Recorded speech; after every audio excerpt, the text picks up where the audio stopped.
Info terkini, pengajaran dan pembelajaran, pendidikan Islam sekolah rendah, semuanya dalam Abu Uwais Channel. Hai, Assalamualaikum warahmatullahi ta'ala wabarakatuh. Bertemu lagi kita di channel Abu Uwais. Apa khabar semua? Mudah-mudahan anda semua di dalam rahmat Allah Subhanahu Wa Ta'ala. Amin ya Rabbal Alamin. Baiklah, pada video kali ini kita akan sambung topik pelajaran baru dalam bidang akidah, iaitu nama Allah Al-Hasib. Apa itu nama Allah Al-Hasib? Pasti kita nak tahu lebih lanjut, bukan? Kita akan tahu sebentar sahaja lagi. Apa-apa pun, ambil pensel, ambil buku, buat catatan. Mudah-mudahan anda semua akan bertambah pandai. Okey? So, jangan buang masa lagi. Jom kita pergi belajar. Pada pertemuan kali ini, kita akan sambung pembelajaran kita Pendidikan Islam tahun 5 yang bertajuk Nama Allah Al-Hasib.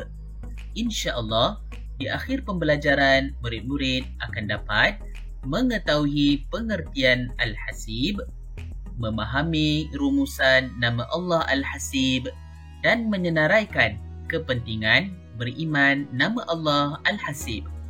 Baiklah, mari kita pergi ke paparan seterusnya. Murid-murid, sila lihat pada paparan gambar. Di gambar terdapat seorang lelaki yang sedang duduk di tepi sungai. Lelaki tersebut sedang membaca ayat Al-Quran dengan penuh khusyuk serta tawaduk. Di hati lelaki itu memikirkan bahawa segala yang ada di dalam dunia ini adalah milik Allah Subhanahu Wa Ta'ala. Allah sahaja Tuhan yang Maha Esa yang telah menciptakan segala-galanya. Lihatlah, pada pemandangan terdapat gunung ganang yang tersergam indah. Air sungai yang tenang mengalir dan tumbuh-tumbuhan yang menghijau. Subhanallah, Alhamdulillah, Allahu Akbar. Segalanya membuktikan nikmat Allah Subhanahu Wa Ta'ala yang sentiasa mencukupi buat sekalian makhluk di dunia. Sesuailah dengan nama Allah Al-Hasib, iaitu Allah Subhanahu Wa Ta'ala Maha Mencukupkan. Pada paparan ini, kita akan melihat dengan lebih lanjut berkenaan tentang nama Allah Al-Hasib. Murid-murid diminta untuk memberi perhatian. Nama Allah Al-Hasib. Nama Allah Al-Hasib.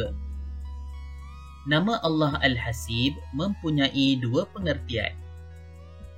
Pengertian yang pertama membawa maksud Allah Subhanahu Wa Ta'ala Maha mencukupkan keperluan hamba-Nya.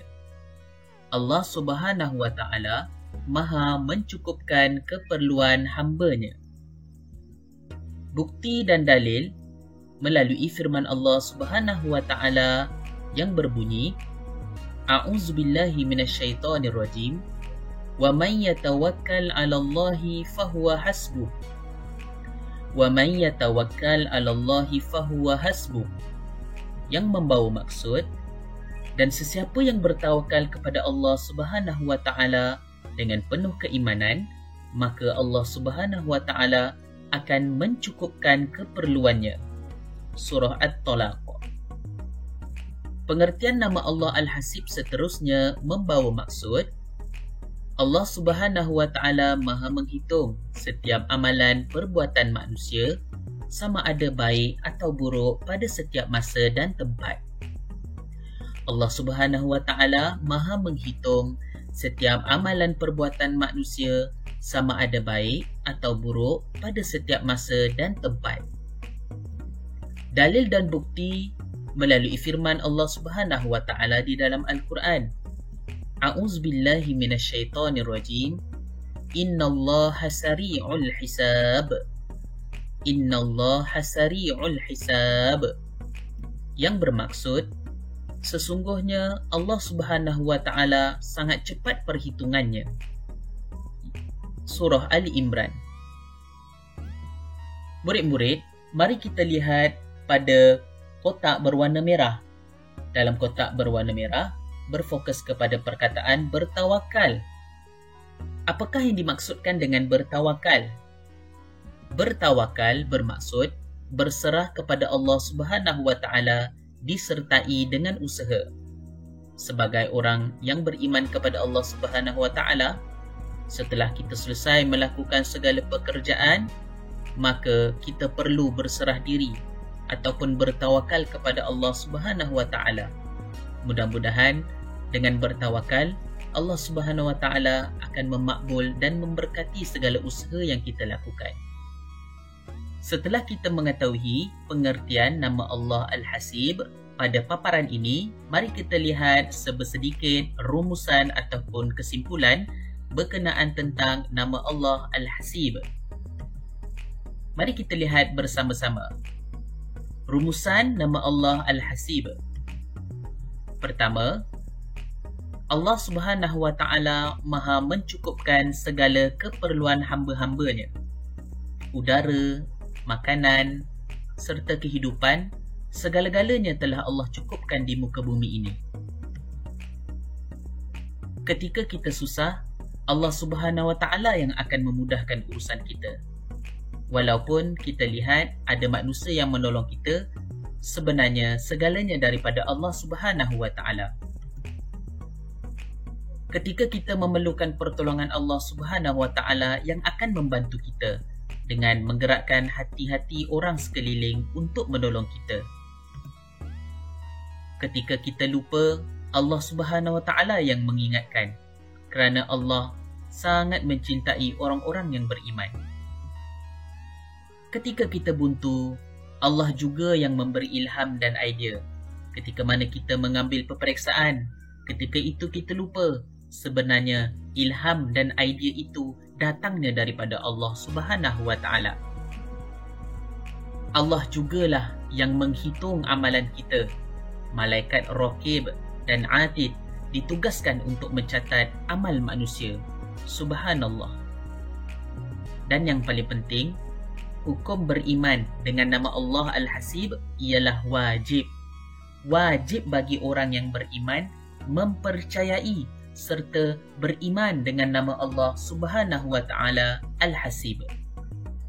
Baiklah murid-murid, pada paparan ini mari kita lihat apakah kepentingan beriman atau percaya kepada nama Allah Al-Hasib. Kepentingan kita percaya pada nama Allah Al-Hasib. Pertama, kepentingan beriman percaya pada nama Allah, kita akan sentiasa menghargai masa dengan cara memenuhi masa dengan perkara yang berfaedah. Sebagai contoh, menghadiri kelas pengajian ilmu. Dengan menuntut ilmu, sebenarnya kita telah memenuhi masa kehidupan kita dengan perkara yang sangat berfaedah. Kepentingan beriman dan percaya kepada nama Allah seterusnya, kita akan berusaha melipat gandakan amalan. Sebagai contoh, kita akan sentiasa melakukan ibadah fardu, iaitu ibadah wajib dengan tekun dan bersemangat. Selain daripada itu, kita akan melipat gandakan ataupun memperbanyakkan amalan sunat, kerana amalan sunat ini dapat memperbaiki ibadah-ibadah wajib kita yang tidak sempurna. Kepentingan beriman ataupun percaya kepada nama Allah Al-Hasib seterusnya ialah kita tidak akan melakukan maksiat, iaitu kita akan meninggalkan maksiat, iaitu menjauhi pergaduhan sesama manusia sebagai contoh, ataupun dengan kata nama lain, kita tidak akan membuka aurat, iaitu dengan menjaga aurat dengan sempurna. Kepentingan beriman ataupun percaya dengan nama Allah seterusnya adalah yang paling penting, kita akan meletakkan Allah Subhanahu wa taala sebagai pelindung dan penolong, iaitu kita akan sentiasa berserah diri ataupun bertawakal dan tekun berusaha. Selain daripada itu, kita juga akan sentiasa berdoa dan memohon pertolongan daripada Allah Subhanahu wa taala. Alhamdulillah, kita telah selesai mempelajari nama Allah Al-Hasib. Kita juga telah mengetahui dua pengertian nama Allah Al-Hasib. Kita juga telah mengetahui sedikit kesimpulan ataupun rumusan bagi nama Allah Al-Hasib, dan seterusnya kita telah mempelajari kepentingan beriman ataupun mempercayai nama Allah Al-Hasib. InsyaAllah, mudah-mudahan dengan pembelajaran kita pada hari ini, murid-murid dapat mengamalkan ilmu yang telah kita pelajari. Amin ya Rabbal Alamin. Sekiranya terdapat sebarang ketidakfahaman, murid-murid diminta untuk rujuk guru pendidikan Islam di sekolah masing-masing. Alhamdulillah, kita sudah sampai ke penghujung pembelajaran. Akhir kata dan harapan dari saya supaya murid-murid dapat mengamalkan ilmu yang telah kita pelajari sebentar tadi. Sampai ketemu lagi pada pembelajaran akan datang. Jangan lupa tekan butang subscribe supaya mudah anda dapat notifikasi video pembelajaran pendidikan Islam. Sekian saja daripada saya, Abu Uwais Channel. Wabillahi taufiq wal hidayah. Assalamualaikum warahmatullahi taala wabarakatuh.